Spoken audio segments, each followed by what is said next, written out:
Joseph had a dream, and in that dream he saw a future where everyone would bow down before him. But his brothers didn't see a dreamer. They saw a threat, so they tore his robe, they threw him in a pit, and they sold him as a slave. He was taken to Egypt, falsely accused, imprisoned for a crime he didn't commit. Years passed, the chains replaced by silence, his dreams replaced by darkness. But God was with him, and in prison, Joseph began to interpret dreams. People came from all over to listen to this prisoner who could apparently foretell the future. And one day Pharaoh himself had a vision, a terrifying vision that no one could explain. So Pharaoh's servants told him, "There's a prisoner in the dungeon who can interpret dreams. Come, let's get him." Joseph was brought before Pharaoh, and the king told him, "I had a dream, but it made no sense at all.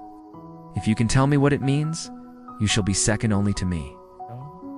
So Joseph listened to Pharaoh's dream and spoke, and Pharaoh saw wisdom in him.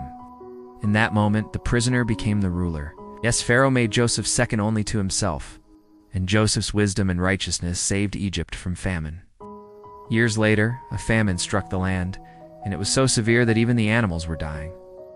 And Joseph's brothers came to Egypt, not knowing that the ruler was the brother they had betrayed. They came hungry and desperate, and they bowed down before the ruler of Egypt, not knowing it was their own brother they were bowing to. But Joseph didn't seek revenge. Instead, he wept. When they came into his court, he said, "What you meant for evil, God meant for good. For I, Joseph, am your brother, whom you sold into slavery. And now do not be grieved or angry with yourselves, because you've sold me. For God sent me before you to preserve life." Genesis chapter 45, verse 5. Friends, Joseph's story isn't just about rising from the bottom to the top. It's about trusting God even when it looks like you're at the bottom. You see, Joseph could have easily looked at that pit and thought, "It's the end of my world. It's the end of my story." But he didn't, do you see? The pit is just a pit if you think your story ends there. But the pit is part of the plan if you believe that God's got a bigger story for you. And sometimes the path to your purpose goes through the pit.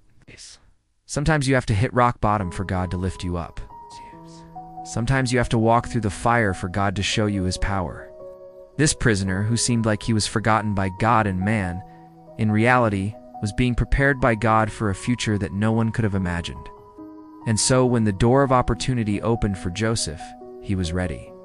Joseph's story isn't just about rising, it's about trusting. Even when all you see is a prison, even when all you feel is pain, even when all you have is a dream, keep dreaming, keep believing, keep trusting, because sometimes the pit is part of the plan. And what looks like failure is just the beginning of something greater. This is Pastor Miles with this channel. I'll see you next time.